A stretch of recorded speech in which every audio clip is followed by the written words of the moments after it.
Ṣẹ́yìn náà ti gbọ́ ohun tó ṣẹlẹ̀ láàrin Lizzy Anjorin àti gbajúgbajà akọrin nì Tope Alabi. Gbajúgbajà ni òṣèrébìnrin Lizzy Anjorin tí ó tún máa ń taṣọ tó tún máa ń talẹ̀ tí ó ṣe ọjọ́ ìbí rẹ̀ ní ọjọ́rú Thursday oṣù tá a wà nínú ẹ̀ yìí, tí gbogbo àwọn olólùfẹ́ rẹ̀ káàkiri gbogbo àgbáláyé wọ́n sì ń bá a dúpẹ́ tí wọ́n sì ń bá a yọ̀ pé Ọlọ́run dá ẹ̀mí rẹ̀ sí. Ọlọ́run mà tóbi lọ́ba o.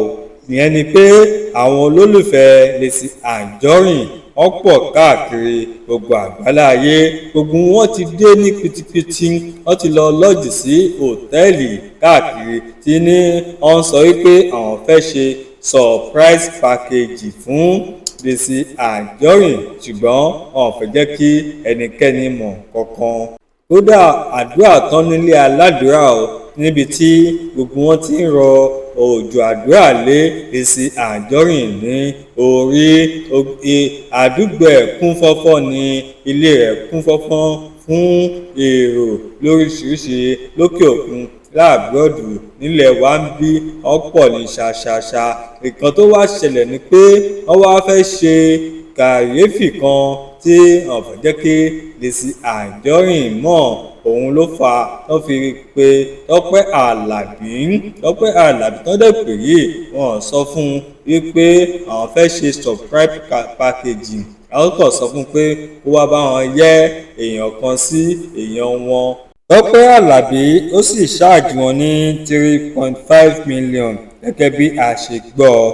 Ó gbà tí wọ́n sì mú ọjọ́ kò ó bẹ̀rẹ̀ sí ní bọ̀, ó mú orílẹ̀ ọ̀nà ilé Lizzy Anjorin, ó dé inú ọgbà Lizzy Anjorin, ó rí i pé ṣé Lizzy Anjorin ni àwa bá ṣe birthday ni àbí wọ́n wá lo ọgbà Lizzy Anjorin ni, eré ni àbòtọ́. Ó wá jẹ́ Lizzy Anjorin gangan, inú bá bí ọkọ Tope Alabi àti Tope Alabi gangan wípé ìyẹn ni pé Lizzy Anjorin ó lè ṣe báyìí fún àwọn. Bá ṣe lè sọ fún èèyàn kankan, ṣé kò yẹ kó sọ fún àwọn ni?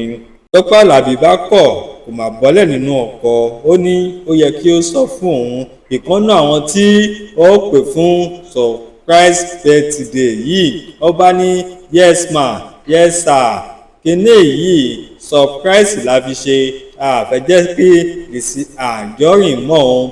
Síbẹ̀síbẹ̀ Tope Alabi kò mà gbọ́ eléyìí, ó ní òun ò ní bọ́lẹ̀ o, kò sì bọ́lẹ̀. Àwọn gúrúùpù kan tí a mọ̀ sí group warrior àti ọkọ Lizzy Anjorin, àwọn ni wọ́n jọ dá owó pọ̀ tí wọ́n fi pe Tope Alabi pé wọ́n wá ṣe surprise birthday fún Lizzy Anjorin. Ṣùgbọ́n bí àwọn ṣàlàyé gbogbo eléyìí fún Tope Alabi ni àbí wọ́n ṣàlàyé àbí ẹ̀mí ló sọ fún pé o ò gbọ́dọ̀ kọrin níbẹ̀. Eléyìí ni ò tí ì yé wa o. Ó yẹ kí Tope Alabi kó ti jáde kó ti sọ̀rọ̀, ṣùgbọ́n kò tí ì jáde. Ọ̀rọ̀ ẹnu ẹ̀ ló kù tí gbogbo ayé fẹ́ gbọ́. Ìdí àti ìtumọ̀ tó fi ṣe léyìí kò tí ì yé kankan nínú wa.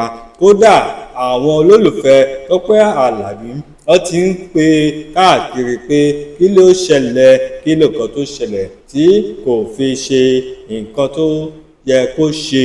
Ṣùgbọ́n ohun tí a gbọ́ ni wípé Tope Alabi ó ti dá owó náà padà. Ó ní òun ò lè kọrin níbẹ̀, àti tẹ́tí sílé àti tẹ́tí sóko láti lè gbọ́ ti ẹnu Tope Alabi. Ẹ ṣé tẹ̀ ń gbọ́ wa o, ẹ kú kalẹ̀. Yorùbá Kòwé.